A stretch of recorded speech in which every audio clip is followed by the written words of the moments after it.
అవివేకం కూడా పాపమే. చదవండి, మార్క్స్ వార్త 7వ అధ్యాయం 21, 22 వచనాలు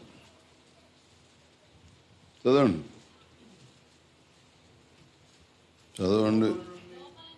లోపల నుండి అనగా మనుషుల హృదయంలో నుండి దురాలోచనలను, జారత్వమును, దొంగతనములను, నరహత్యలను, వ్యభిచారములను, లోభమును, చెడుతనమును, కృత్రిమమును, కామ వికారమును, మత్సరమును, దేవదూషణ, అహంభవను, అవివేకం.